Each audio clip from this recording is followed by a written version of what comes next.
ꯍꯧꯖꯤꯛ ꯑꯃꯨꯛ ꯂꯥꯟꯊꯣꯛꯆꯔꯤ ꯏꯟꯁꯄꯦꯛꯇꯔ ꯇꯌꯥꯏꯒꯤ ꯆꯍꯨꯝꯒ ꯁꯨꯞꯅ ꯑꯃ ꯁꯨꯕ ꯇꯥꯡꯀꯛ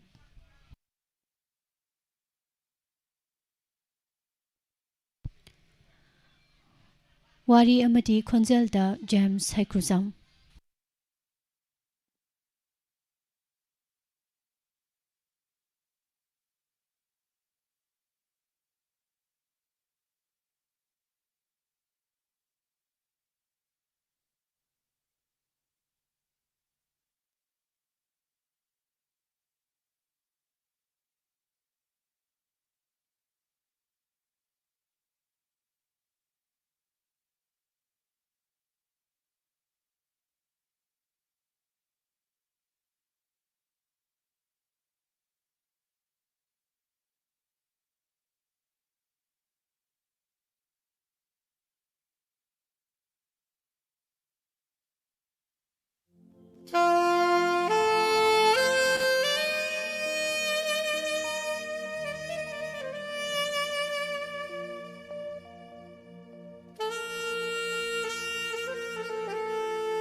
Inspector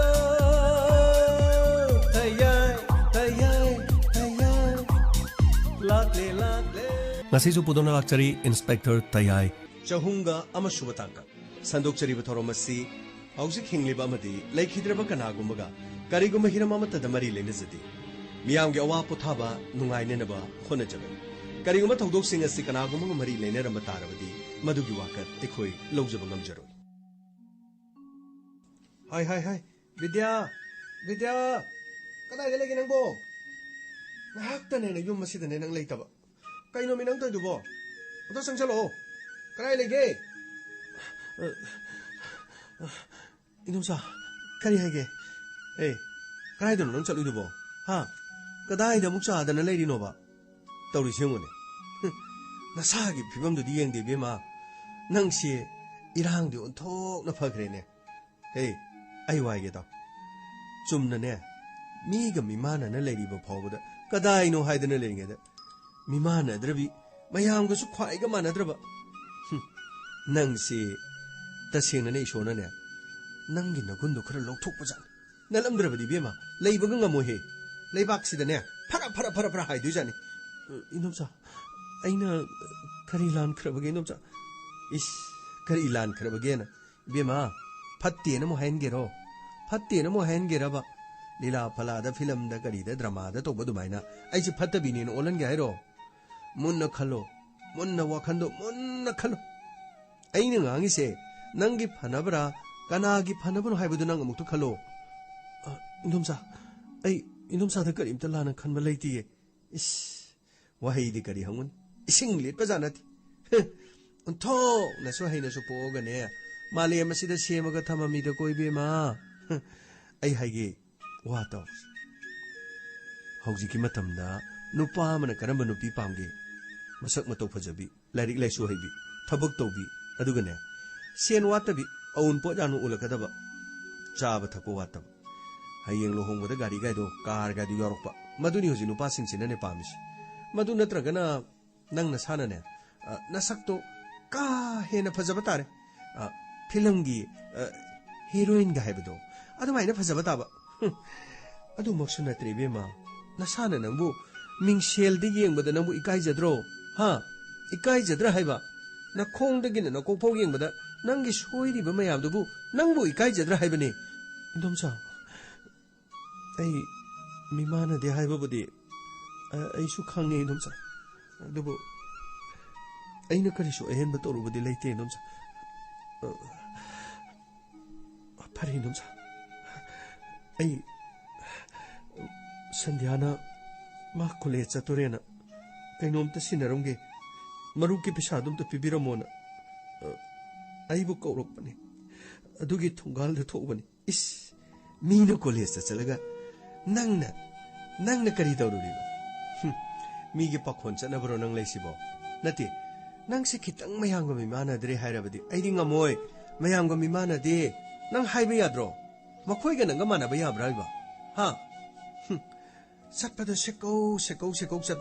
Hey, ꯅꯪꯁꯤ ꯅꯨꯡꯁꯤꯈ꯭ꯔꯖꯥꯅꯤꯅꯦ ꯑꯩꯒꯤ ꯏꯇꯩꯅ ꯄꯣꯛꯂꯝꯕ ꯃꯆꯥꯅꯤ ꯍꯦ ꯅꯪ ꯑꯗꯨ ꯅꯜꯂꯝꯗ꯭ꯔꯕꯗꯤꯅꯦ ꯑꯗꯨ ꯅꯜꯂꯝꯗ꯭ꯔꯕꯗꯤ ꯑꯩꯈꯣꯏꯅꯁꯨ ꯀꯣꯟꯗꯨꯅ ꯊꯝꯃꯣꯏꯌꯦ ꯀꯔꯤꯅꯣ ꯈꯪꯗꯦ ꯅꯪꯕꯨ ꯑꯩꯈꯣꯏꯅ ꯅꯪꯒꯤ ꯏꯃꯥ ꯏꯄꯥ ꯁꯛꯅ ꯂꯩꯕꯁꯤꯕꯨ ꯅꯪꯕꯨ ꯄꯥꯝꯗ꯭ꯔꯕ꯭ꯔꯣ ꯍꯥ ꯑꯩꯈꯣꯏꯅ ꯃꯤꯠ ꯅꯥꯅꯕ ꯇꯧꯔꯤꯁꯤ ꯃꯔꯝ ꯀꯔꯤꯒꯤꯅꯣ ꯏꯅꯣꯝꯆꯥ ꯑꯩꯗꯤ ꯏꯅꯣꯝꯆꯥ ꯑꯩꯈꯣꯏꯅ ꯌꯥꯗꯕꯗꯤ ꯑꯩꯗꯤ ꯉꯁꯤ ꯐꯥꯎꯕꯗꯤ ꯇꯧꯖꯗꯕꯅꯤ ꯏꯅꯣꯝꯆꯥ ꯑꯩꯕꯨ ꯂꯥꯟꯅ ꯂꯧꯕꯤꯒꯅꯨ ꯏꯅꯣꯝꯆꯥ ꯑꯩ ꯆꯨꯝꯅꯒꯤ ꯁꯟꯗ꯭ꯌꯥꯔꯥꯅꯤꯅ ꯍꯥꯏꯕꯗꯒꯤ ꯁꯤꯒꯤ ꯁꯦꯟꯐꯝꯁꯤ ꯂꯧꯔꯨꯕꯅꯤ 마기 마룹도 아두기네나 호렌 마닝다 이제 메모 거기도 홀로나 시시로 저러보니 이씨 가야다 미능시 싸우바 다름을 비니네 나한테 뭐 lep게 하이로 내가 이시기 람덤시기 멤버가 lep게 하이로 프라다누기 하이로 난 비범 싸디 멍웅 싸디 하라디 나뭐이 용치대 상가 비유 하게다바 행어 떠우더나 학당치도 통과한다 토가 아싸아싸바 미두다 소 떠우더나 레로 보령은 이게 소 떠비야 소 떠비야 누피디 소 떠우동 나티네 누피 해버리는 사기 나 띵나구나 누빠나 팜나나 봐 낭기 나 띵나군 까리 레이더나 노하 낭기 나 띵나군 까리 레이더나 짱어네 짱어 아이나 깨라 하나 해면 들어 거기도 프란체 프로포크샤에바 아이나 토코노 cái thiên sẽ thuộc con làm gì sẽ thuộc con lấy được tất cả nó hay bị gì đó năng bộ ai khơi dồn cái đó đi bro ha đồng cha ai thuộc cha rồi đồng cha ai lan cái đồng cha ai mà gặp phải đồng cha is gặp sân lọc sân này cái lấy cái gì vậy cái ai nè thi nè tàu ba ha mama mà pa sinh mình nè ti mình đồng cha cái mà khura này yok nè Madu hayan dogi nang natori na tro. Ha? Madu to haliba na tro. Mimana da bisidia. Masak na sige yung ne. Kapsan loksan na dana. Tanmu talida. Nga da ba? Chatta sa krage de. Hey. Ada na isinga sokoda ba? Tabakayam lady lo. Lo. Ada pukida sokoda na te maningi da. Ay koi ging konsen leba pukida gi. Silagi chokpadi ay dana. Ha? Puki si supunjala ka ne. Ara. Lera kumada tawra thamadra khangdi. 미 매암도 투어가 마데디 쇼 떠우드나 삿배야 나나봐 쇼도 떠우라니드나 이싱 쇼프 삿배다 되기디 쇼 떠우드나 한간하다 마두 삿배야 나네봐 하이 라우 이싱가 쇼도 와리 라우고 sat자 저거 이놈자 아이 락사라게 이놈자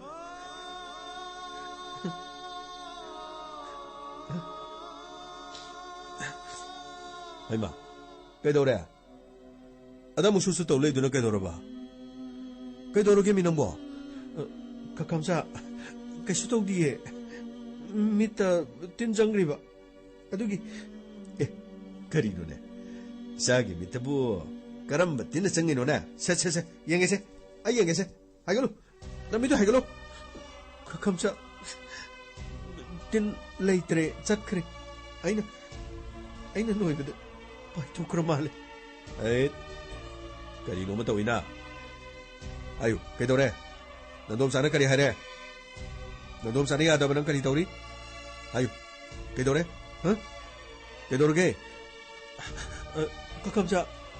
그 수동기에. 이놈 사는 그 수아이디에. 에이, 아이 와이게. 아이 레링에다. 남이 떡이 나비 타베라.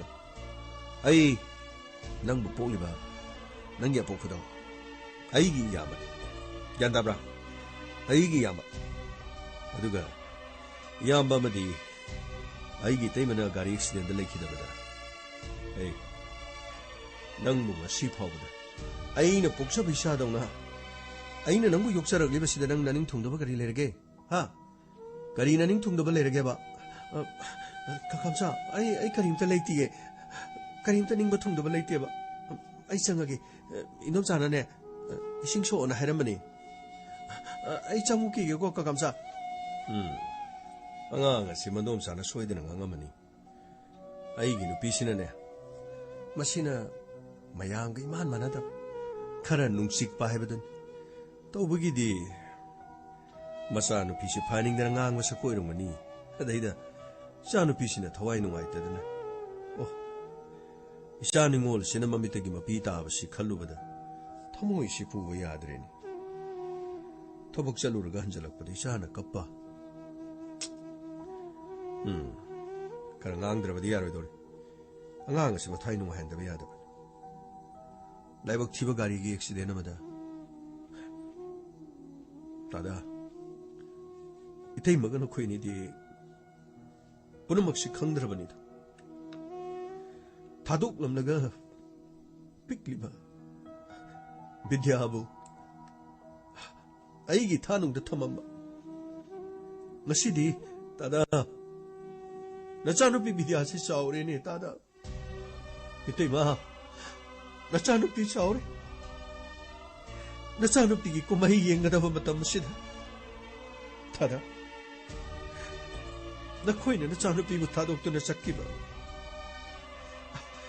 Tada ai lady Nanaw lady Ichanupi mamitigi mapidi tahaloi tada. Ichanupi mamitigi mapidi tahaloi tada. Oh kaya adano yung makunga si sikaw salib. Gari accident na duda. Mamaga mapaga na. Sure na nuksan ka.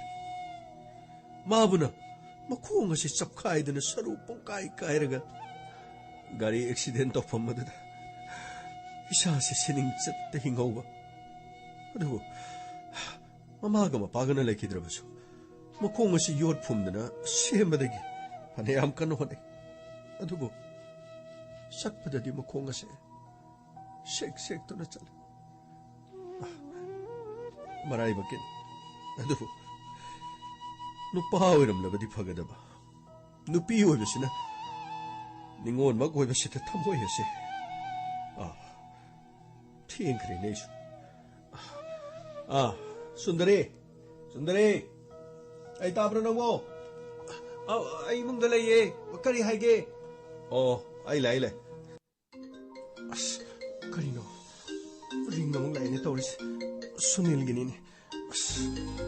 Ito na tan sa akidreda. Kay Dorge ba? Kay Shutog dida. Nangi konjel taning na torok pa ni.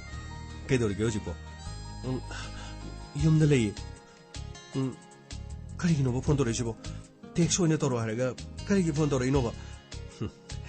Text to di konjel taba phang di. Phone Torres di konjel taba phang idana. Nungshina ba da text kak toroga nungshina gane alay Nangi nungsira ba konjel so taningi. Ishu amoy pale. Ibo nung nakarini na kalam no kangti. Mi kudi mo loy nungsina isingsidi. Loy na text so tanay aduga voice ta so wari sanay dudi. Kari kay bagi. Sunil, waraw gano. Ay di nang nanungsi hay ba da mi mana drabi ay bo sunung sibi ba laybra hay na nang bui kay kom na ba adu khaktani ay na nang ginaning tongan ba su ka shunga moy adu ka ay di nong da hay di ay di panchi su pagi yom su paloy tawran nangi yom palaroy adu gi wai du na tra di laytra bravo nati yom palaroy na panchi su pa da mai na lebe ya tori bro no pano pi ani gi panchi soidana lekpuna maseman haina baleidana marina saba sungbaini na mahangba hunadi na mahangba hunadrasune hana hainadrasu aigi haktaga sidagidi na mahangagadabani aibu nahangna mi amagum masing thabiba aigi dilai ba phabani aduba suni aidi pose irai bak thirabini suni aigi thamoisina kanagumba manungsijaba madudi kari sukai dabra khale adu aigi damang aigi punsigi aigi oini haiba wakhaldi aina mangda phawa mangti kaino haijibo nange dugmo wakhaldu dani nakho nang khalisi nang kari soire sinoba amta hayune nang kari soire haiba sinoba amta hayo aigi mimana dabani migamana daba mimana daba physically challenge kari physical challenge achi yare da kari nang phamungdagi hogat kangkhat pangam dabani sunati chat pangam dabani sunati chatpada pibam khajik tang kai bai wani nasagi pibam di kari kai balege karim ta kai thi hauji film kumliba album kumlibi kyaga nang ge naruba song sada nang na do me na fajaida khajitang chatpada nangi phibam kitang khai bai wan adudi ka shunati mado nangi thamoi ga kari mata mari lina bawana te mioi ba haibase thamoi sengmadani tangai fadris thamoi bu sengdraba dan phanayam tawsano phanayam su ka thoksano mimang da phanayam su honasano honamak arembo igani thabakti haibadi amna laiba tokthokpudi am lugo aisu khangi adubune aina nang munung sibadi pangai dai janna nati aduga masipun makse nang na soyena kangwang ganida ai sidena wai ngani dir nang yam haine draga haine dena damai ai ngasi no do phone tori sidagi amu hena no de phone torok to busu suni adugi wana teba nang na lana khale mi mana drabebu nang na nusi haina phone torok pada aisu khale ai thamoi busu masa khangbi ba mi leiba boy haina yamna nungai punsida imana bisingi khangna chana ba maru mapang leiba kanda ai gi lekiti ai ni khale ai gi sono ma de ibnu siba ma natraga ai na nusiba masa khangdra basu ai gi thamoi bu masak mona khangbi ba dagi ai bu ai na nusi jariba ai gi isa se masidagi mahang ni hena nusi biba haina ba leidana sone taibang mioi badi mi masana mak masabu kwai digi hena nusi jai hai masibu chumra ba nangi wado ai wa sidagi thedok na bani hai reido hoi haina ba leibani taibang mioi badi masana masabu nusi bana kwai digi hele aduna ni taibang mioi bana kapliba mina ngang muda sauriba mina ngang muda waroriba ai isa ni sabu nusi jabagini adubu aina nang nusi risidi ai isa ni sabu nusi bagi nati aina nang nusi bagi thamoi sing ai bu thajaba ngamdabra sune thajeiba adugi nateba adu sumna sum wahai da khaktang nusi seba aidi khongkhut yauna aidi thangdok pangamoye mimana tribi aibu yare nangyo haido madunu loido male pare ai phone si thamana phagada ba male chume nangna ibu thajabam thokti nangna mimana dabi mo oi haiduna nangna khanjarabani aina nangbu nusiba aina nangbu kalakjaba aina khoida jaba punuma nangina famdadi aina ai isani sagi ojaba thigani haiduna nangna soiduna khankrani aduba vidya nungsiba kalakpa apama mihoba khoidaba pumnamag ase nangi aigi thamoini yanadrabadi hektamag yaba nati adubu aina nongona hai nungsiba madi kathopa masipuna se nungsiba ga mari leina bangaktani aina nangi nafamdagi hauju phawadi nungsiba gi bigyan ekidre phare adubu nang ibu thajadrabanina aishung asidagi phone toroktana bonaki nangi nungairaba punsi maduda yetana bonaki ai khangi aina nangbu nungsibada nangna ibu thajaro heba maramdi nangna sana nangbu aina oijaba thiba natraga oijaba khara lawgadabagi nangi nasa manghanna nabagini haidana soidana khalambe adubu aina hairi aidi tasingna nangbu nungsiki ai nangi na phomdo minum kibanate pare ai phone si thamna badore suni amtang ai ko ba phone to thamai no please suni amtu tabi ko ba please kari walige ai bu ikai ba pige daba kyam walige ai makhata ni kai ba ai pamtre aduka masimatang gi nangna khangbiyo sunin na bidya bu kya ge matik nungsi jai heba ai no masoidana thakani aduga nangna masimatang khangbiyo aina nangi na famdagi oijaba thina na bagi damak nang munuk sigi banate aina nang munuk siba taseng namak ai ge punsi ge khongai oi ga idana aina nang munuk sigi ba kata ꯑꯗꯨꯕꯨ ꯅꯪꯅ ꯐꯔꯦ ꯑꯩ ꯊꯝꯃꯒꯦ ꯑꯩ ꯉꯁꯤꯗꯤ ꯌꯥꯝꯅ ꯃꯥꯏꯊꯤꯔꯤ ꯅꯪꯒꯤ ꯅꯐꯝꯗ ꯑꯃꯨꯛ ꯍꯟꯅ ꯅꯉꯣꯟꯗ ꯑꯩ ꯀꯣꯜ ꯇꯧꯗꯅ ꯍꯣꯠꯅꯒꯦ ꯁꯨꯅꯤꯜ ꯀꯔꯤꯒꯤꯅꯣ ꯍꯧꯖꯤꯛ ꯈꯛꯇ ꯅꯨꯡꯁꯤꯅ ꯋꯥꯔꯤ ꯁꯥꯟꯅꯔꯝꯃꯗꯥꯏꯅꯦ ꯀꯔꯤꯒꯤꯅꯣ ꯅꯪꯅ ꯁꯥꯎꯈ꯭ꯔꯤꯁꯤꯕꯣ ꯑꯩꯒꯤ ꯀꯔꯝꯕ ꯋꯥꯍꯩ ꯑꯩꯒꯤ ꯀꯔꯝꯕ ꯑꯁꯣꯏꯕ ꯄꯥꯎꯈꯨꯝꯅ ꯅꯪꯒꯤ ꯊꯃꯣꯏꯕꯨ ꯀꯥꯏꯅꯅꯕ ꯀꯔꯤ ꯍꯥꯏꯈ꯭ꯔꯕꯒꯦ ꯄ꯭ꯂꯤꯖ ꯑꯃꯨꯛꯇ ꯇꯥꯕꯤꯌꯣ ꯌꯥꯔꯦ ꯑꯩ ꯉꯁꯤꯗꯤ 이만하고 그렇게수 본시에나 하이호이 아이 이샤이 텐데 이샤니 샤보 와락저렇게 파래 아이 타마게 어디가 아이기 포남 하나 난 슈파이럭라간 어디가 아이쇼 너무나 포남 하나 떠오라로 아이 미만하다 보니 아생무대 아이 미만하다 보니 ꯅꯪꯅ ꯅꯁꯥꯅ ꯅꯁꯥꯕꯨ ꯍꯟꯊꯅ ꯈꯜꯂꯤ ꯅꯪ ꯐꯤꯖꯤꯀꯦꯜꯂꯤ ꯆꯦꯂꯦꯟꯖ ꯑꯗꯨꯒ ꯅꯪ ꯃꯤꯃꯥꯟꯅꯗ꯭ꯔꯕꯤꯅꯤ ꯍꯥꯏꯗꯨꯅ ꯅꯪꯅ ꯈꯜꯂꯤ ꯑꯗꯨꯅ ꯅꯪꯒ ꯑꯩꯒ ꯃꯥꯟꯅꯗꯕꯗꯨꯅ ꯅꯪꯅ ꯅꯁꯥꯕꯨ ꯂꯥꯞꯊꯣꯛꯅꯕ ꯍꯣꯠꯅꯩ ꯑꯁꯦꯡꯕꯗꯤ ꯑꯩꯅꯦ ꯅꯪꯒ ꯃꯥꯟꯅꯔꯨꯗꯕꯒꯤ ꯑꯩꯁꯨ ꯅꯪꯒꯨꯝꯅ ꯐꯤꯕꯝ ꯁꯣꯏꯔꯕ ꯐꯤꯖꯤꯀꯦꯜꯂꯤ ꯆꯦꯂꯦꯟꯖ ꯑꯣꯏꯔꯕꯗꯤ ꯍꯥꯏꯌꯣ ꯍꯥꯏꯌꯣ ꯅꯪ ꯑꯩꯕꯨ ꯅꯨꯡꯁꯤꯕ ꯉꯝꯒꯗ꯭ꯔꯥ 하요 피지컬리 챌린지 떠올비 낭구마 뭐부 아이는 눅시버딩 감매 그리고 뭐 아이는 피지컬리 챌린지 떠올고 따라가디 낭나 아이부 눅시버 감거들 하요 남가니에 그리 감모이디노 남가니에 파래야도디 아이 나시디 이만하고 생각 아이 파티 뭐 여러간 아두고 아이쇼 그다이들은 뭐 가리 끝나 토브라 땡진브라 소간브라 아마 떨어가 아이 낭가 만나나 보라가니 아이쇼 피지컬리 챌린지 떠보 미에 뭐 이러버디 낭나 야가다바 나트로 하요 낭나 야가다바 나트로 낭나 이부 미라이바 아이부 타자다바 아이나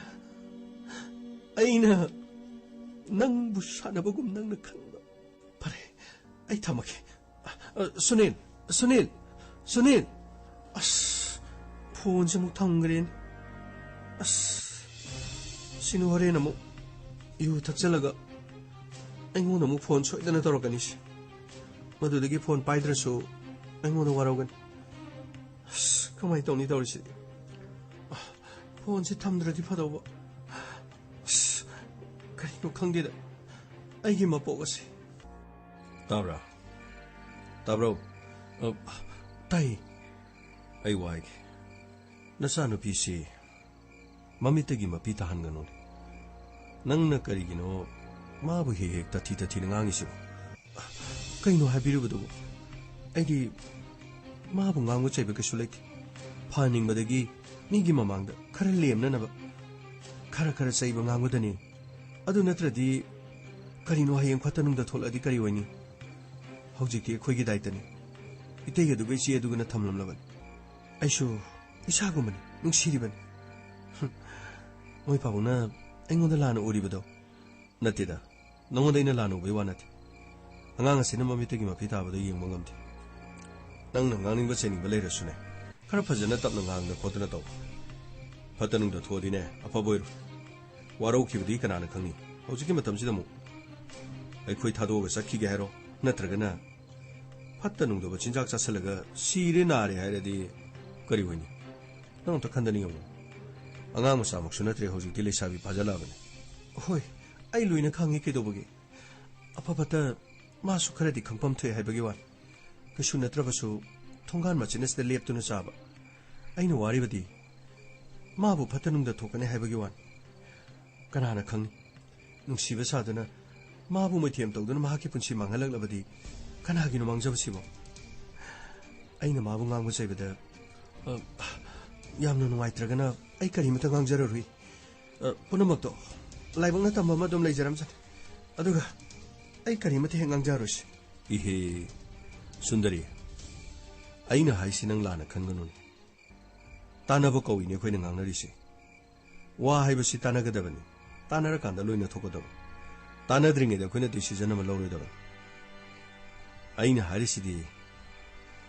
마나 맘미터기마 비다버도 아이시 행보 누가이티 아두가 ꯅꯪꯅ ꯃꯥꯕꯨ ꯍꯦꯛꯇ ꯑꯣꯠꯇꯅ ꯅꯩꯗꯅ ꯊꯝꯃꯦ ꯍꯥꯏꯕꯒꯤ ꯋꯥ ꯅꯠꯇꯦꯅꯦ ꯐꯔꯦꯁꯦ ꯇꯨꯝꯍꯧꯔꯕ꯭ꯔꯥ ꯃꯥꯕꯣ ꯑꯧ ꯇꯨꯝꯍꯧꯔꯦ ꯀꯅꯥꯅꯣ ꯑꯃꯒ ꯋꯥꯔꯤ ꯁꯥꯟꯅꯕ ꯃꯥꯜꯂꯦ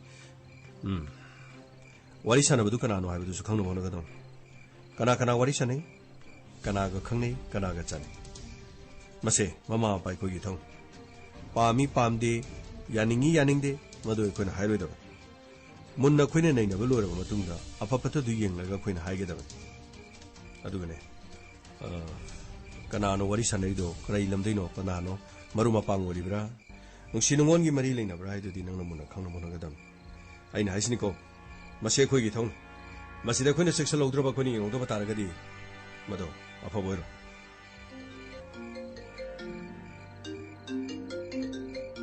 ꯑꯁ ꯐꯣꯟ ꯑꯃꯨꯛ ꯇꯧꯅꯤ ꯍꯥꯏꯕꯗꯨ ꯇꯧꯔꯦꯅꯦ ꯁꯨꯅꯦ ꯀꯩꯗꯧꯔꯒꯦ ꯀꯗꯥꯏꯗ ꯂꯩꯔꯤꯅꯣ ꯕꯤꯗ꯭ꯌꯥ ꯑꯩ ꯉꯁꯥꯏ ꯀꯩꯅꯣ ꯋꯥ ꯈꯔ ꯍꯥꯏꯈ꯭ꯔ ꯃꯥꯜꯂꯦ ꯅꯪ ꯁꯥꯎ ꯌꯥꯗꯦꯕ ꯑꯩ ꯀꯔꯤꯝꯇ ꯁꯥꯎꯗꯤꯌꯦ ꯀꯩꯗꯧꯔꯤꯅꯣꯕ ꯍꯧꯖꯤꯛꯐꯥꯎꯕ ꯇꯨꯝꯗ꯭ꯔꯤꯕ꯭ꯔꯣ ꯀꯗꯥꯏ ꯂꯩꯔꯤꯅꯣ ꯑꯩ ꯅꯣꯏ ꯊꯣꯡꯒꯥꯟꯗ ꯂꯩꯌꯦ ꯀꯩꯅꯣ ꯍꯥꯏꯁꯤꯕꯣ ꯑꯩꯈꯣꯏ ꯊꯣꯡꯒꯥꯟꯗꯗꯤ ꯀꯩꯗꯧꯔꯤꯕ ꯅꯪ ꯍꯥꯏꯔꯤꯅꯦ ꯀꯔꯤꯒꯤ ꯑꯩꯗꯤ ꯅꯪꯉꯣꯟꯗ ꯊꯣꯔꯛꯀꯅꯤ ꯍꯥꯏꯈꯤꯗꯤꯌꯦ ꯑꯗꯨ ꯑꯣꯏꯔꯁꯨ ꯁꯨꯅꯦ ꯆꯠꯂꯣꯕ ꯑꯩ ꯐꯣꯟꯁꯤ ꯊꯝꯃꯒꯦ ꯑꯩꯈꯣꯏ ꯀꯀꯥ ꯃꯆꯥꯒ ꯏꯅꯣꯝꯆꯥꯒ ꯇꯨꯝꯈꯤꯗ꯭ꯔꯤꯕꯅꯦꯕ ꯃꯈꯣꯏ ꯇꯥꯔꯗꯤ ꯀꯅꯥꯒ ꯋꯥꯔꯤ ꯁꯥꯔꯤꯅꯣꯅ ꯑꯩꯉꯣꯟꯗ ꯑꯃꯨꯛ ꯍꯪꯀꯅꯦꯕ ꯑꯗꯨ ꯑꯣꯏꯔꯁꯨ ꯀꯩꯅꯣ ꯆꯠꯂꯣꯕ ꯍꯣꯔꯦꯟ ꯌꯨꯝ ꯌꯧꯔꯒꯅꯦ ꯇꯦꯛꯁ ꯃꯦꯁꯦꯖ ꯇꯧꯔꯣꯕ ꯑꯩ ꯉꯥꯏꯔꯝꯒꯦꯕ ꯃꯦꯁꯦꯖꯇ ꯊꯥꯅꯁꯦ ꯅꯪꯅ ꯍꯥꯏꯅꯤꯡꯕꯗꯣ ꯃꯦꯁꯦꯖꯇ ꯍꯥꯏꯌꯣꯕ ꯑꯩꯁꯨ ꯑꯗꯨꯝ ꯈꯨꯝꯃꯛꯀꯦꯕ ꯆꯠꯂꯣꯕ ꯆꯠꯂꯣꯏ ꯉꯁꯤꯗꯤ ꯅꯪꯅ ꯑꯩꯕꯨ ꯀꯌꯥꯝ ꯅꯨꯡꯁꯤ ꯑꯗꯨꯒ ꯑꯩꯅ ꯅꯪꯕꯨ ꯀꯌꯥꯝ ꯅꯨꯡꯁꯤ ꯍꯥꯏꯗꯣ ꯑꯗꯨ ꯈꯪꯅꯕ ꯇꯥꯕꯅꯤ ꯁꯨꯅꯤ ꯌꯥꯔꯣꯏꯕ ꯆꯠꯂꯣꯕ ꯑꯗꯨꯏꯁꯨ ꯑꯩ ꯉꯥꯏꯔꯤ ꯑꯁ ꯀꯩꯅꯣꯃꯤ ꯃꯥꯒꯤ ꯑꯗꯨꯏꯁꯨ ꯇꯧꯂꯦ ꯆꯠꯂꯣꯕ ꯑꯩꯈꯣꯏ ꯀꯀꯥ ꯍꯣꯏ ꯇꯥꯔꯅꯦꯕ ꯆꯠꯂꯣꯕ ꯑꯩ ꯀꯃꯥꯏꯅ ꯊꯣꯛꯂꯛꯇꯣꯏꯅꯣ ꯑꯍꯤꯡꯁꯤꯗ ꯀꯩꯅꯣꯕ ꯅꯪꯅ ꯍꯥꯏꯗꯨꯕꯣ ꯑꯗꯨꯏꯁꯨ ꯑꯩꯗꯤ ꯉꯥꯏꯔꯤ ꯍꯥꯏꯁꯤꯅꯤ ꯅꯪꯅ ꯑꯩꯕꯨ ꯀꯌꯥꯝ ꯅꯨꯡꯁꯤ ꯉꯁꯤ ꯈꯪꯒꯅꯤ ꯑꯗꯨꯒ ꯅꯪꯅ ꯑꯩꯕꯨ ꯌꯥꯝ ꯊꯥꯖꯗꯕꯗꯣ ꯅꯪ ꯉꯁꯤꯗꯤ ꯅꯪꯉꯣꯟꯗ ꯑꯩꯅ ꯅꯪꯕꯨ ꯀꯌꯥꯝ ꯅꯨꯡꯁꯤ ꯍꯥꯏꯗꯣ ꯑꯩ ꯉꯁꯤ ꯇꯥꯛꯀꯅꯤ ꯁꯣꯔꯤ ꯑꯩ ꯈꯔ ꯆꯥꯁꯟ ꯊꯛꯆꯜꯂꯦ ꯋꯥꯔꯧ ꯌꯥꯗꯦ ꯁꯤ ꯄꯨꯝꯅꯃꯛ ꯅꯪꯕꯨ ꯅꯨꯡꯁꯤꯕꯒꯤꯅꯤ ꯑꯩꯅ ꯃꯤꯃꯥꯟꯅꯗꯕ ꯅꯪꯒ ꯃꯥꯟꯅꯕ ꯑꯃ ꯑꯣꯏꯍꯧꯗꯕꯅ ꯅꯪꯅ ꯑꯩꯕꯨ ꯃꯤꯔꯥꯏꯕꯅꯦ ꯍꯥꯏꯕ ꯑꯩ ꯈꯪꯉꯦ ꯉꯁꯤ ꯅꯪꯅ ꯃꯐꯝ ꯑꯁꯤꯗ ꯊꯣꯛꯂꯛꯇꯕ ꯇꯥꯔꯗꯤ ꯑꯩ ꯁꯨꯡꯆꯠ ꯆꯠꯂꯣꯏ ꯅꯣꯏ ꯊꯣꯡꯒꯥꯟꯁꯤꯗ ꯐꯝꯃꯒ ꯑꯗꯨꯝ ꯂꯩꯅꯤ ꯃꯤꯅ ꯉꯥꯡꯅꯒꯦꯁꯨ ꯉꯥꯡꯅꯖꯅꯣ ꯍꯥꯏꯅꯒꯦꯁꯨ ꯂꯣꯏꯅ ꯍꯥꯏꯅꯖꯅꯣ ꯑꯩ ꯃꯐꯝꯁꯤꯗꯒꯤ ꯁꯨꯛꯂꯦꯡ ꯂꯦꯡꯉꯣꯏ ꯑꯩꯅ ꯍꯥꯏꯁꯤꯅꯤ ꯅꯪ ꯊꯣꯛꯂꯛꯑꯣ ꯕꯤꯗ꯭ꯌꯥ ꯅꯪ ꯊꯣꯛꯂꯛꯑꯣ ꯍꯥꯏꯁꯤꯅꯤ ꯕꯤꯗ꯭ꯌꯥ ꯀꯔꯤꯅꯣꯃꯤ ꯁꯨꯅꯤ ꯅꯪꯅ ꯇꯧꯏꯁꯤꯕꯣ ꯀꯔꯤꯒꯤꯅꯣꯕ ꯅꯪꯅ ꯅꯍꯥꯟꯒꯩ ꯁꯨꯃꯥꯏꯅ ꯑꯃꯨꯛꯇ ꯇꯧꯗꯦ ꯀꯔꯤꯅꯣꯕ ꯅꯪꯅ ꯇꯧꯏꯁꯤꯕꯣ ꯀꯔꯤꯅꯣꯕ ꯑꯩꯅ ꯌꯥꯔꯣꯏ ꯍꯥꯏꯗ꯭ꯔꯣ ꯑꯗꯨꯏꯁꯨ ꯑꯩ ꯉꯥꯏꯔꯤ ꯑꯩ ꯅꯪꯅ ꯍꯦꯛ ꯊꯣꯛꯂꯛꯇꯕ ꯑꯩꯗꯤ ꯅꯣꯏ ꯊꯣꯡꯖꯤꯟꯗ ꯂꯦꯞꯄꯒ ꯊꯣꯡ ꯊꯤꯜꯂꯛꯀꯅꯤ ꯀꯔꯤꯅꯣ ꯍꯥꯏꯁꯤꯕꯣ ꯑꯗꯨꯃꯥꯏꯅ ꯇꯧꯔꯗꯤ ꯑꯩꯗꯤ ꯂꯣꯏꯔꯦꯗꯅ ꯏꯅꯣꯝꯆꯥꯒ ꯀꯀꯥ ꯃꯆꯥꯒꯅ ꯑꯩꯉꯣꯟꯗ ꯉꯥꯡꯗꯣꯔꯤꯅꯦꯕ ꯅꯪꯅ ꯀꯃꯥꯏꯅ ꯊꯣꯡ ꯊꯤꯜꯂꯛꯇꯣꯏꯅꯣ ꯀꯔꯤꯅꯣꯕ ꯅꯪ ꯈꯜꯂꯤꯗꯨꯕꯣ ꯑꯗꯨꯏꯁꯨ ꯑꯩꯅ ꯊꯤꯟꯅꯦꯗꯤ ꯑꯩꯗꯤ ꯊꯤꯟꯅꯤ ꯅꯪꯅ ꯊꯣꯛꯂꯛꯇꯧ ꯑꯣꯏꯔꯗꯤ ꯊꯣꯛꯂꯛꯑꯣ ꯑꯩ ꯅꯪ ꯉꯥꯏ ꯂꯩꯔꯤꯅꯤ ꯄꯨꯟꯁꯤꯒꯤ ꯅꯪ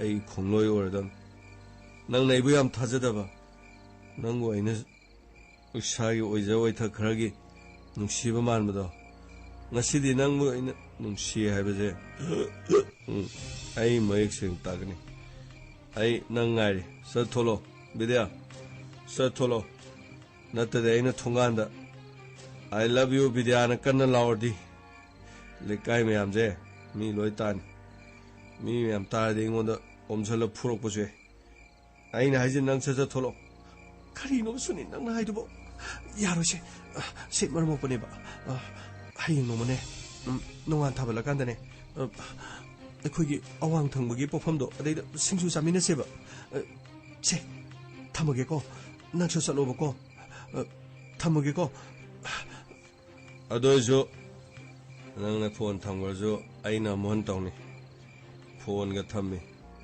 ꯑꯩꯅ ꯃꯥꯕꯨ ꯅꯨꯡꯁꯤꯕꯒꯤ ꯃꯐꯝ ꯑꯁꯤꯗ 마부 ngài 상등을 내가 폰 같으면 아이 폰 독성이 비디오 엉절래 봐요 아스 아무 떠오르시 가이나 버스니 낭나 폰을 못 독슬래지 뭐 아이디 폰지 사일렌트 다 먹드래봐 가리기노 봐 이놈 작으나 감사하는 ngangani 하이바 가리노 그능나 떠오르시 뭐 비디오 ꯃꯈꯣꯏꯅ ꯉꯥꯡꯕꯗꯤ ꯑꯃꯨꯛ ꯈꯛꯇꯅꯤ ꯑꯩꯒꯤ ꯄꯨꯟꯁꯤꯁꯤꯗ ꯆꯥꯛꯂꯤꯕ ꯑꯩꯒꯤ ꯃꯩꯆꯥꯛꯇꯨꯗꯤ ꯃꯤꯀꯨꯞ ꯈꯨꯗꯤꯡꯒꯤ ꯈꯜꯂꯒ ꯌꯦꯡꯉꯨ ꯑꯩꯒꯤ ꯃꯩꯆꯥꯛꯁꯤ ꯑꯗꯨꯃꯛ ꯆꯥꯎ ꯍꯥꯏꯕ꯭ꯔꯥ ꯅꯪꯅ ꯑꯃꯨꯔꯛ ꯈꯛꯇꯪ ꯑꯩꯒꯤꯗꯃꯛ ꯃꯤꯋꯥ ꯇꯥꯕꯗꯨꯅ ꯐꯕ꯭ꯔꯥ ꯅꯪꯅ ꯑꯩꯕꯨ ꯅꯨꯡꯁꯤꯔꯗꯤ ꯑꯩꯒꯤ ꯑꯋꯥꯕꯁꯤ ꯅꯪꯅ ꯈꯪꯐꯝ ꯊꯣꯛꯑꯦ ꯑꯩ ꯅꯪꯕꯨ ꯉꯥꯏꯔꯤ ꯁꯠ ꯊꯣꯛꯂꯛꯑꯣ ꯀꯩꯒꯨꯝꯕ ꯑꯃꯨꯛ ꯊꯣꯛꯂꯛꯇ ꯇꯥꯔꯗꯤ ꯑꯩꯗꯤ ꯅꯣꯏ ꯊꯣꯡꯖꯤꯟꯗ ꯂꯦꯞꯄꯒ I love you video 하여가 나오더니 그이놈이 손이 낭나 떨어지고 이거 아이 돌아가 그 이도되노 봐 너도해줘 적도 돌아 그이놈이 떨어지고 이와 다바다리메 이거 놈사가 감사가 뭐 강다나 아이지 적도 돌아가더만 아이는 그야기 못해 눈시져봐 무시 따그네 에이 어이 너 거기 쏴야 돼 숨래 나 그거 놓아줘 아무 따라가노 에이 이따오 돌아디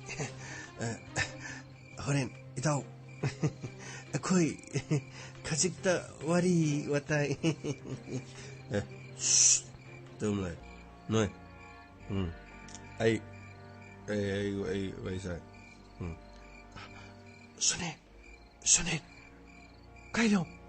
가이레이노 아이 실레이네 찰로바 솔직히 가만히 오나도 이노바 찰로 미나 강하고 와 토고 다래봐 찰로 아도저 아이 낭 농시는 라인으로 아이는 낭기도 아이는 랩비지는 강도 난 이유 탁살이라봐 sorry 에이 무시 더와이 얌 농아이티 그건 아이 유 가직 땅 아이 탈럭보네 어도주 아이 낭나 나악다 아이 라이지네 낭 나악다 랩벌 라이지네 아이 유 타고 탁다 어디에 가라이테 소슬로 가이드노 거의 없나 가이노 하시보 아이디 가리도 봐 아이 юм다 잘라디 아이 누피 오래나 거의 юм모 오래나 가이노 난 아이 누시네 난 내함 타자다이네 마시 아이나 유타이바 아이노 가이노 탁보다 아이나 난 무카야 무시하브라 아이노 가이드나 아이니 유타이 그라노 아시도 미래시 그라노 에이 마남네 두까지 돌아 에이 마놈 같다니 그라노 봐 에이 나이지네메 에이 나요 강께도 게노 에이 딸래 에이 장가게 낭나 미가서 뿌로라 이제 뭐 까이도 베노 봐 낭나 미싱시나 이노 말라가 낭가 이게 스마이노 오네 하이드나 낭부보다 남더라디 까이도 아이부 미네 거리니 하이나니 미만한데비 아이나 아hinda 수마이나 누파 오네 하이드나 까깜사가 이놈사기 마이쿠나나 봐 아이 생각해 어이 에이 어시 쿠페르가 로미가 네메 아이 마나브네메 까이 낭 무이 아니 캉드로 하 캉니 로미 쿠페 어코이 레예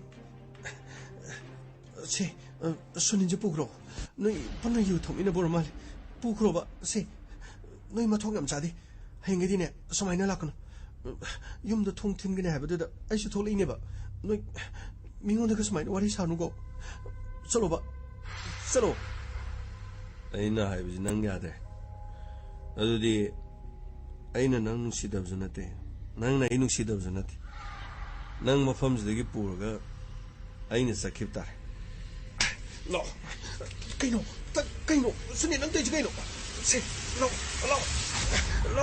저 시간 달라 가져 미따다 멋진 면전 타도 멋진 면전라 원래 너에게 서로 야오리니 하이도 아이나 면전로 로 cây nổ tao này nóng quá 순들이 cây nổ cái 에이 마파남이 앞에 랑모 고름 타시고 나사는 비기 건전 만큼 독이다 허글로 퍼몽 델리브령 चलो 퍼몽 델리브령 어이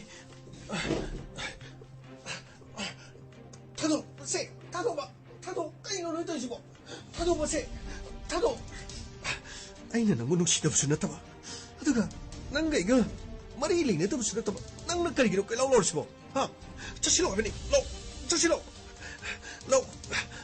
타도 낭나 하우직 할 기보하다 낭기 남 하나 발라 이거 꾸비에라 마디로미다 뭐 이게 저 서로 야위 할 기다 타도 아이고 미안하다 미네 해주는 낭나 미쳤다봐 낭나 아이고 낭나 뭐 밤마시다 에이 가라가라로 로이 찐치로 헤이 너 거기 가라가라로 너 거기 강내봐 헤이 너 거기 강내봐 아이고 가라가라로 시작하지 가라가라로 가감사 순인가 꽃비엘가 로미가 강리드나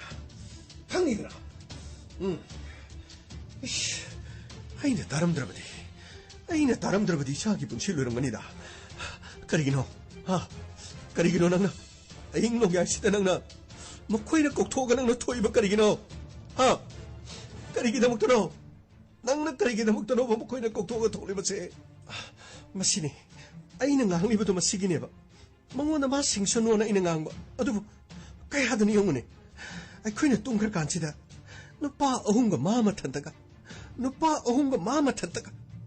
미나 감나 더버 타박 내봐 아이나 농어다 하이드로 아이나 농어다 하이드로 에이 ngaiko 순다리 ngaiko 안강도 보고는 ngaiko 하요 그러긴 하요 그 감사도 생나요 낭나 사나이 하나 도끼브라 나타가 뭐 코이네 농어나 까리 러우랑 떠우드나 뭐 밤마시다 꼭 돌리면 하요 까리기다 먹더나 하요 낭 깜짝은 눅시더라고 아요 낭 코이가 레이버시고 낭은 농아이더라고 까리기다 먹다 낭기 이마가 빠봉는 믹션 티나 낭기 까 깜짝은 낭기나 놈짝이 믹션 티나 뭐 나리면어 아요 낭뭐 코이가 레이버고 알아보라 코이가 레이비나 보시고 낭기 함라고 알아보라 낭나 까리기다 먹다 숙ям나 빵리버노 숙ям나 빵리버 시부 까리기노 비디야 까리기노 내 낭보 감사 에이디 사는 야다버니 순일도 아이가 폰에 그라 메시지 타나버니 미마나 데비 아이부 마나 농시 하리바 아이쇼 와칸 그라 티엘루레 adubu ka kamsa idom sanga ka kamsa gi mingchat thidana ba ai matam punamak ta khalle makhoina haiba kaya aidi yada bane ka kamsa aidi mimana dabine puppadagi soina hairaktabasu imaga pabunga leitaba numit adudagi soina haiduna ngasi fauba khong asi sikau chattuna kakamcha ai kakamcha ga inom jagi mai khuna bathuba amata tawroye hayo karigino aduga kakamcha gi inom jagi mai kuhalloy hariga nang aing na sida tonga na sida no paung nang nakari dorom libano hayo nang nakarigino mo pama sida tong libasibo mina to hariga ita tokadro Karigino nang nadukam na panglibado po. Ahing ne hawdik siya ahing. Angahan mapawad sarak tamgadabagi. Sarak tamgadabagi. Amadagi set to na sana na bagi hona doon na liri pa matamasida. Karigino nang namapamasida. Nanggipon sibu. Nanggijat po karisulit na kanbra. Karisulit na kanbra. Karigida magtunawa nang namapamasida na tantatong libado po. Kaka, ay di, chalo hay ba ni? Ada kaka, sanin no kang naman ni na. Mana igo yam na sireso inanong si Herag pa duda. Ay niyada ba ni kaka? Ado po kaka, ay di mi mana di yung palaro edom hay. Ada mana, masidagi pon tawra roy Heraga. Pon tamki ba ni? Ado ganun midang yutak talaga. Tunga na sida muktang turok. Turok da ba di, tungtin gani hay kaka. Tungtilaga. Ay giming palaga lao gani hay. Kakama di nom sa giming sa tida na ba? Ay amok tang di turaga tsangak kaya hay na. Tuo ba ni kaka? Ay bunga piyo kaka. Oh. Kaya na pangkarway siya nun. Hey, asuk jam na pangibo karigino ne. Matamasay, yam na patraban. Mina mibo set to na sana bagi matam. Masana masagi oijaba. Masaka tagi kana ba matam. Mibo nung siba saba. Aduga, mi mang na basinba. Masagi na karimata kanda ba. Mingonda na migi tamoy nagani khotkani karimata kanda na ngaktok. Aduga, masada ngangak pa matam na siba na ba kida ba makai. Migi punsi mang na namhonam. Laman kuma, revenge. Ay mangayri, ay hingda ba yate. Ay koina pan gadab ni haidana. Tanna na ba matam. Ay isa pabo taja bangam da ba matam yok sila ba kansida. Nang mo nung siba kanano. Nang mo nung siba. Imana drabi nang mo nung siba kanana no. Nang mo mapamasidagi punsi kung loy way naloksan ka ba. Nang nagkarigay to gamang pangli. Sana bang naktan. Puno magsana di ba. Masamasagi. Tongjama. Masamasagi. Oijama. Masamasakak tigi kan ba tayo mga sida. Nang nagkarigay na magtakanaw taja di ba. Hayo. Karigay na magtakanaw taja di. Nang naikoy po nung ay tabalay na bro. Ayo. Nang naikoy po nung ay tabalay na bro. Ayo ne bidya. Ayo ne. Kaka. Ay lali kaka. Inom sa ilali. Ngasi inom sa kaka na. Ay himapok amukpok pinabat. Ay. Inom sa si. Ay ipon si. Inom sa pairo. Ay pon sa pairo. Inom sa. Yung naging sumapantol. Inom sa. Ay. Mimana drabi ne. Mimana drabi ay. Ay kautok lore. Inom sa.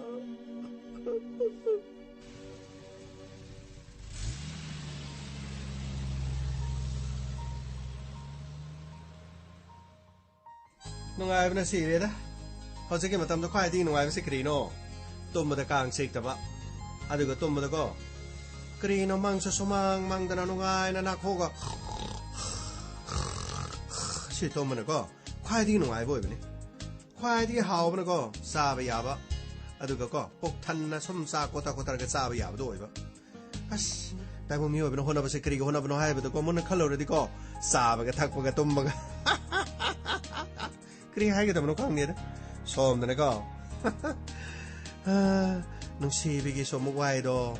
Amo kanda ba suya de do. Matampo na magta nung sibigi dom kando na laira so dom so do so sarahen do ribanin. Som do so tabaki amok so tao da yada ba. Tabaki dom tao do na laira so som do mo nung sibi na mo waraw ga do. Nung sibi na mo waraw ra ga nung sibi na mo krino mo. Mana mo kung tok to na sat kredi hayang tamoy sa matay kay nung tao ko do min tao ri si. Aduh, kang may nawa bakak way berkang dida. Sila so pakang lay ba sing sa iwawa da mamalay ko. Krino kang de sila so pakang laba malay si. No matamo mapaw so tade. Krino krito kromno so kang de. Kes taro so son so sartiana santos. Yes sir. Santos. Yes sir. Krino dom tao na dom lay ba. Kalore de ay bi mangangi. Madune hena pa ba zani da? Krino magi matung di na ba do siyay?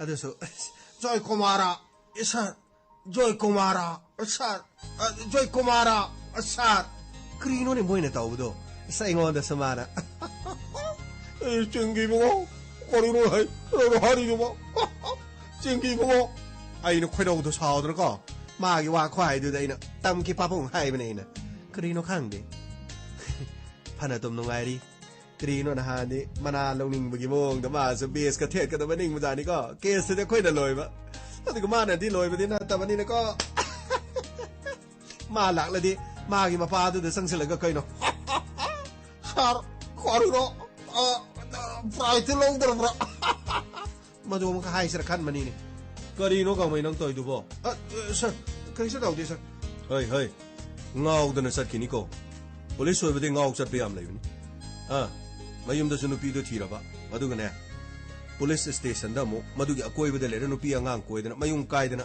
tolo pi de khote ga nyam tawle paireng ture ngau sar kina hayeng ne inaw no pi junrai ga khana dana khotna tawni lamdam dani ko करीनो ना दे थक इरांग तौरी दुबो sir करीनो दा high बो आसिबो आइने cry दे थक इरांग तौबनो दा sir अस करीशो सिदादी कनासो ओनसन ननिंगाई सो वारी सानना लेते सर सो पखंग ने हाई बगे वानी पुरा पखंग मोंग मनि दो सोन दा सो करीनो संतोष पखंग ने हाई बगे वानी ममिंग ta पखंग ओइरे थबक ति पखंग याउद्रे बिमो सो करीनो दम ओंग ना दम लेरे करीनो खंग दे सर ओनसन नबम सो लेते वारी सनबम सो लेते खरा खरा मरे ये नबा पिसक्सो करीनो फ्रॉड कॉल की कंपनी की लुपा लाख अमंग लेसिंग नि फो पिथो ओबदगी करा मत ओनसिन नदर वारी साव यादरे मागी नुपी न फाव को ओबला ऐसा तो फम खांग दे थान द सम दे लेन मनी द सर परेने अद नंग न सुम मुरुम मुरुम सोदन सोरो लोन बदुदा आइसु सोई किद्रा इदना आइ बनीदा परे अदो के सोमता लागते कम दो बा इसे सक्से है ब्रो सर याइने सर नहान अनो बसे मसाकने हाय बदु sir गाइकोदा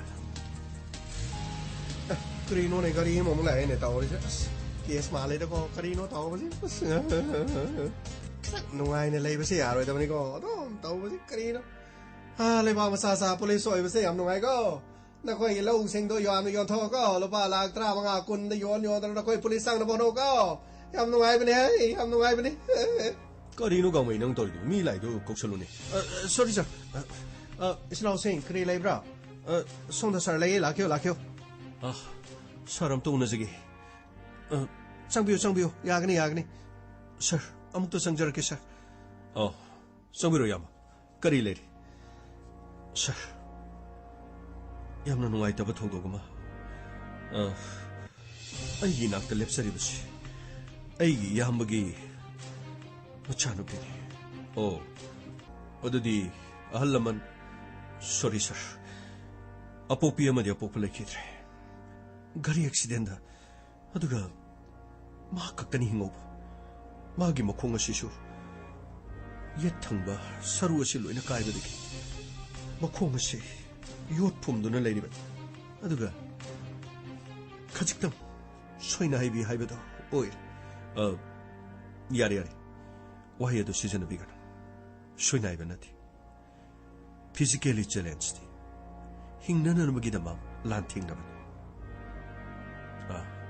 nang min kari ko ba sir vidya ko sir yam phare adu di ama kari no akoi da habi ni se kari matang sumna to bani sir sanu pisi akhuina yokchar ga leijabat akhoi gi di hek pokcha bi sa ko ma ngasi phawbo ma gi mamit gi mapi ta da ba akhoi yaw kan अदुबु सुनील अमदी कुपेर लोइनना रोमी मखोय हुमना ngarang ahingsi isanupisibu moithiam tawduna kokthulaga isanupigi ijatpu mokhoy ahum jangduna manghanna honar adubu laibuk phabadi gaina isanupi asidi aina kanjahori adudi yamna laibuk phabawani hayo bidya नंगी नखुराना हारिबो अफम से चुमरा नंगी नखुराना मखोय हुमदा नुआई तबगी हारिब्रा थौदोग से सेंगबगी थोकब्रा नंगी नचिंदगी तागे किदायो सर ककम सन हाइसे चुमने अदुबु सर सुनिंदी आइगा फोन खरा खरा वारी सानबा खरा खरा खंगनजबनी अदुबु अइना मिमानजदबनीना अइ मंगोंदगी अदुम लापथोकनब होनसि अदुबु माना नुंसिरिबने हाइदुना अइबु अहिंग थोलक्तब यादे थोलक्त्रगदी थोंग थिनगनी हाइदुना अइंगोंदा फोन दा हाइरकपा मागैगा मरी सुंगनै लेनदबदी नथि अइना खनखि मिमानजद्रबि अइबु नुंसिबिबा मिसु लैबोरे खंदना अइना सुमाबु यामना चमना नुंसिछि अदुबु माना थोंग थिनगनी हाइबदुदा इंदोमसागा का कामसागा तारदी मखोगी इज्जत मांग तारे हाइदना अइ हाइफितम थोकलुरगा अइ चंगके हाइदना वारी सानखिबने मतम मदुदा वारी सानरमदि खंगौदना मखोइना इबु चिंखि मदुदा अइगी खुद असे फाउ होरेन मखोइगिसु सरुक थुंगदोइनि हाइ अदुना थाकपति सुनिन अइबु नुक्सिबा नथि अइबु पुरगा मफम अमदा इज्जत मंगलगा हाटपमा नत्रगा मखोइ होमना इज्जत मंगनबमा मिमानद्रबिनि हाइदुना अइबु लंखांगदा नत्रगा मोइना करी तौगदबन हाइबा अइ खंगति ओ यारे यारे अदु याबा मखोइ बुफारगा मतिक चाबा चेराक पियो हाइबा सिनत्रा माने इज्जत मंगनबो होनरबा अमदि युमदगी नमदुन मसाना यादबा नुपिबो कोकथुलगा उनबो होनरबा अदुसु मखोइ लेकाइ लमदो मसिदा मोना थोक्तनबा मखोइबु पराम तंबीबा सोइदना चुंगनी सर मखोइबु पराम तंग तंबीरबदी सोइदना चुंगनी सर यारे यारे यामगी मिंग करी हैबा सर अइगी मिंग बसंता ओ बसंता अंगांग सिगिना विद्या अदुगा सोंगी अइ सुंदरी ओ अदुगा याम बसंतगी नंबर अमता सिबिरम फनी सर अदुगा विद्या नंगा वारी सानबा सुनिंगी नंबर जो सिदेयो खंगलबदी कुपेर अमदी रोमिगी मखोइगी नंबर खंगलबा सिरम खंगद्रगना सुनिंगी नंबर दगी अखोइना फागलसु यान पराम तंबीबा तारेदा खुदोंग चाबा लौनब होनबा असिगुम लेबा असिदा मियोइ क्याले थमोइ सेना नुंसिबोरबदी मदो अदुमना तौगदबने अदुगा थक्सन चासलगा मफम अदुदा लालगा मी उसित्रिबन मिमानद्रबनी अदुगा लोबीगे कोइबीगे खंगनसि मरी लेनसि उसित थवइद्रिबन परे यामा अदुगा विद्या यौनबदो सोइदनमकी अइखोइना मखोइबो फाना होनब सर मतुंगदसु इसा सिगी पुनसिदा अकाइ थोइ थोरक्तनबा करीमता खनबिरोनो यामा मदुगिदमकता अइखोइना सोबो परातमिगन ममा मपा कौगन वारी वताइ सानगन तंगाइ फदना मखोइ थबक असिगिदमक जेलदा लेगन मसिगी मतुंगदा लम हेनबा तारगना मखोइनि हेना मदुगी अवाबदा फंगजगदम करीगी इसल असिदा मोहना चैना पिगदे फरे फरे यौबिरोदनि ना फरे फरे सर लाओ लाओ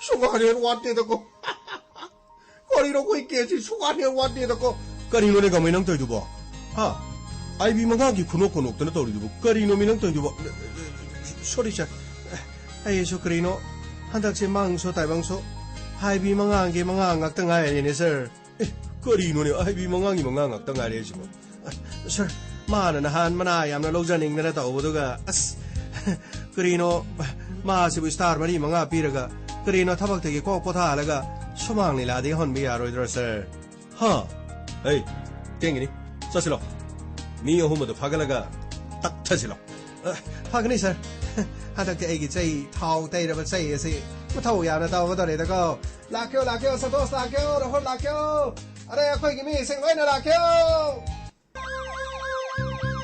लाक्ले inspector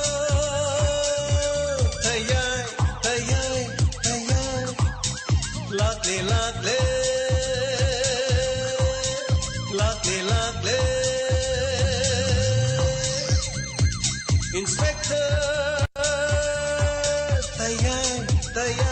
tayang, uthanaba, Kanbinaba. Thank you, sir. Welcome. Uthanaba. Kanbinaba.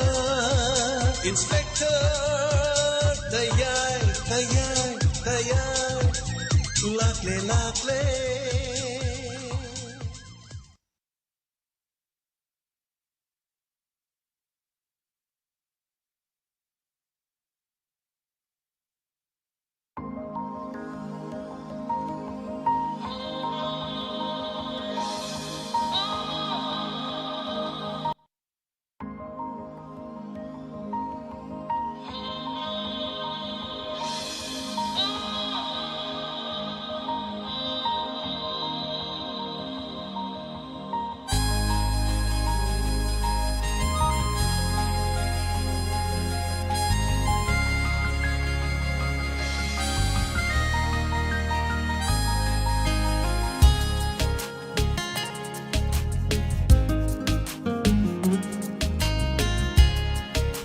Hanana Takachari, Santuksariba, Inspector Tayay, Sahunga Amasuba Tangkakta Vidiva Kudima, Mayam Pivira feedback Amade, comment Karpatok Sagi, Loina Nangasi, live Ama Santok Panamara Moirakanda, Inspector Tayay, Anova Tangkak, Mayam Swedena, Nasigi, Pung Ani Fawagi, Manung Swedena, Santok Sagani, Kui live Loirakanda, Kui Lady Lapidivich and Housing Hazawatai, Makoigi, Posay Lucian Bakosanba Madi.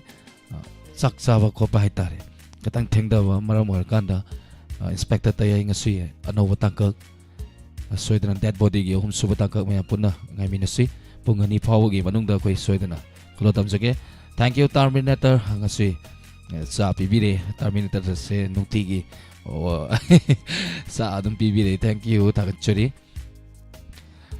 mama ibem hal takachuri smelling asteroid station samjambam tomisana indu ainam takachuri Bezesori Tagal Samban Takachuri Alangbam Robita Padma Devi Takachuri Tarom Saruya Virapa Mama Bimola Konsam Takachuri Tarom Saruya Virapa Tarom Sagi Matung Tarapuna Makal Matelgi Say Sing Matang Manaw na Kudal Tamjage Mayam Puna Tami Nakisi Ranjan Pangabam Takachuri Tombi Masamo Tom Samzrambam Tombi Sana Kongpan Nupi Isay Marup Takachuri Tarom Saruya Virapa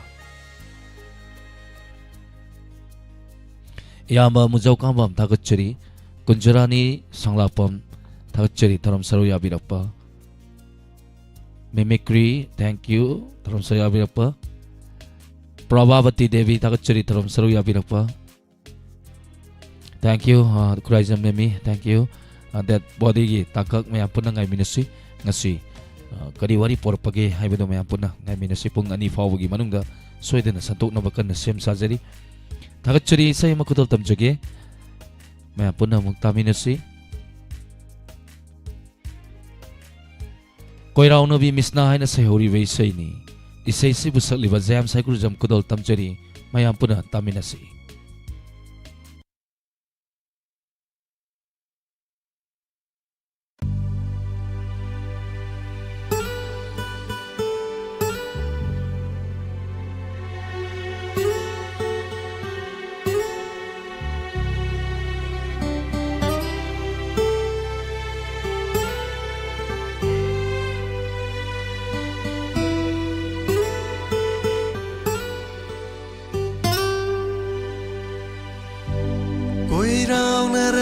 Misna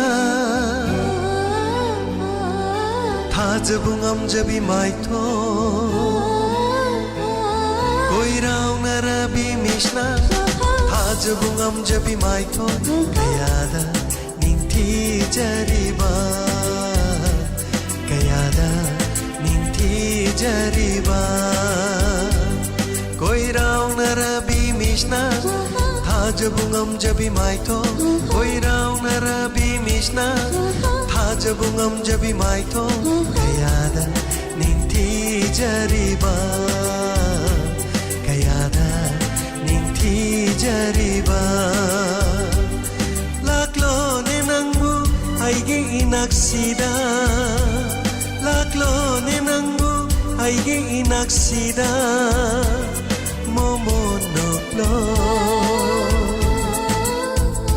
Kayada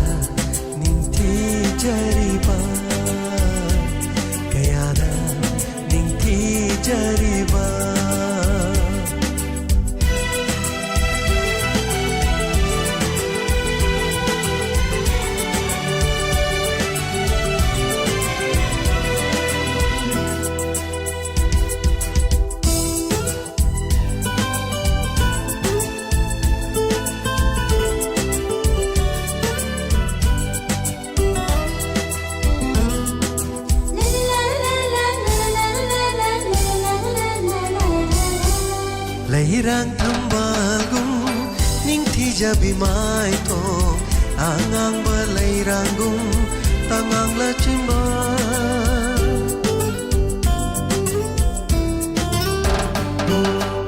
ꯂꯩꯔꯥꯡ ꯊꯝꯕꯥꯜꯒꯨꯝ ꯅꯤꯡꯊꯤꯖꯕꯤꯃꯥꯏ ꯊꯣꯡ ꯑꯉꯥꯡꯕ ꯂꯩꯔꯥꯡꯒꯨꯝ ꯇꯉꯥꯡꯂ ꯆꯤꯡꯕ ꯃꯥꯂꯪꯒꯤ ꯁꯥꯍꯨꯝꯗ ꯅꯪꯒꯤ ꯁꯝꯂꯥꯡꯅ ꯍꯥꯏꯅ ꯍꯨꯝꯅ ꯆꯠꯄꯗꯣ 이봄 나이나 마랑기 샤훔다 난기 샴랑나 하이나 훔나 잣바도 이봄 나이나 잉버기 뺀데 닝티비 샤tâm 난기 나또 우루바 파모시나 보이라우나 비미스나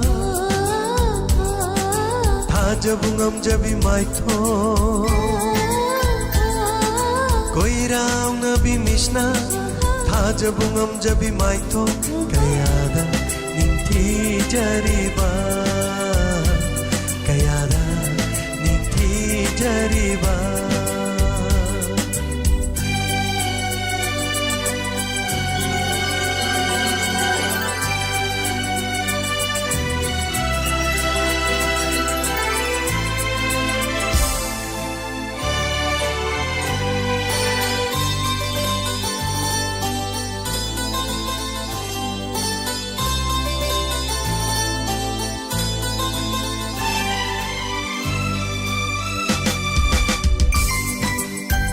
Haijabase yabiradi aigi punsise Kathoksagi nafamda punsi chupa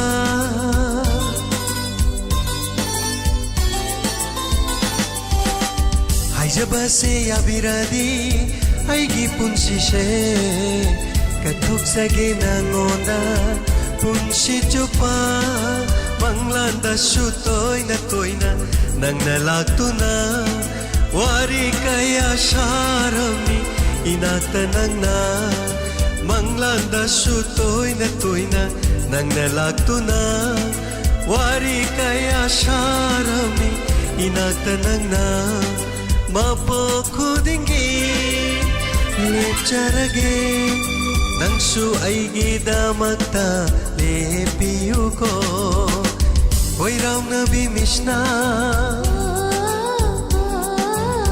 Jabungam jabi maito Koirang nabi misna Jabungam jabi maito Kayada ningti jariba Kayada ningti jariba Ay gita nang se oy jage Ay gita nang se oy jage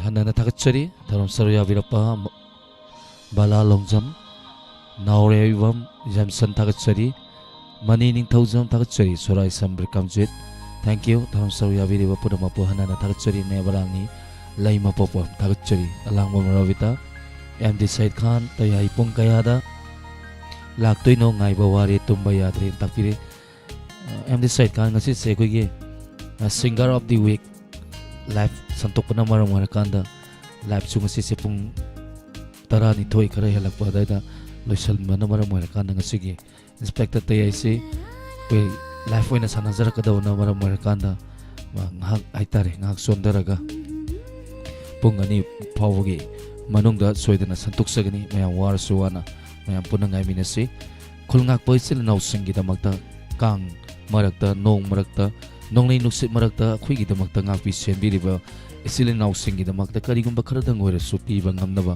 haidana santok sariba live singer of the week thorom santopana maram oira kanda matam chu katang sonthagre masigi santok sagadaba inspector tayai masigi damakta tabiriba singna maya punamakna warau bidanaba haichari terminator na igi de wada na bacha dum pibire idam sa purnima si oinam takachari thorom sarya birapa ꯂꯝꯆꯥꯛꯁꯨ ꯅꯥꯕ ꯐꯕꯤꯔꯣ ꯑꯃꯗꯤ ꯁꯩꯀꯥꯠ ꯃꯌꯥꯝ ꯉꯥꯏꯃꯤꯟꯅꯔꯁꯤ thank you ꯃꯁꯤꯒꯤ ꯃꯇꯨꯡꯗ ꯃꯈꯜ ꯃꯊꯦꯜꯒꯤ ꯏꯁꯩꯁꯤꯡ ꯈꯨꯗꯣꯜ ꯇꯝꯖꯔꯛꯀꯦ ꯃꯈꯜ ꯃꯊꯦꯜꯒꯤ ꯏꯁꯩ ꯃꯌꯥꯝ ꯄꯨꯟꯅ ꯑꯃꯨꯛ ꯇꯥꯃꯤꯟꯅꯔꯒ ꯏꯟꯁꯄꯦꯛꯇꯔ ꯇꯌꯥꯏ ꯋꯥꯔꯁꯨ ꯋꯥꯅ ꯃꯌꯥꯝ ꯄꯨꯟꯅ ꯉꯥꯏꯃꯤꯟꯅꯈꯤꯁꯤ ꯉꯔꯥꯡꯒꯤ ꯋꯥꯔꯤ ꯃꯈꯥ ꯗꯦꯠ ꯕꯣꯗꯤꯒꯤ ꯑꯍꯨꯝꯁꯨꯕ ꯇꯥꯡꯀꯛ ꯃꯌꯥꯝ ꯄꯨꯟꯅ ꯉꯥꯏꯃꯤꯟꯅꯁꯤ ꯑꯅꯤ ꯊꯦꯡꯛ ꯌꯨ ꯇꯥꯔꯣꯝ ꯁꯔꯨꯛ ꯌꯥꯕꯤꯔꯤꯕ ꯊꯥꯒꯠꯆꯔꯤ ꯍꯥꯏꯕ ꯋꯥꯍꯩꯁꯤ ꯅꯠꯇꯅ ꯂꯩꯖꯗꯦ ꯁꯀꯨꯟꯇꯂꯥ ꯃꯥꯏꯕꯝ ꯊꯥꯒꯠꯆꯔꯤ ꯇꯥꯔꯣꯝ ꯁꯔꯨꯛ ꯌꯥꯕꯤꯔꯛꯄ ꯏꯅꯥꯎꯆꯥ ꯀꯥꯎꯉꯕꯝ ꯊꯥꯒꯠꯆꯔꯤ ꯃꯌꯥꯝ ꯄꯨꯟꯅ ꯇꯨꯝꯃꯣꯏꯗꯧꯔꯤꯀꯣ ꯉꯁꯤꯁꯦ ꯊꯦꯡꯛ ꯌꯨ ꯍꯧꯖꯤꯛꯀꯤꯗꯤ ꯃꯤꯀꯣꯛ ꯈꯔꯗꯪ ꯃꯌꯥꯝꯗꯒꯤ ꯂꯥꯞꯊꯣꯛꯆꯒꯦ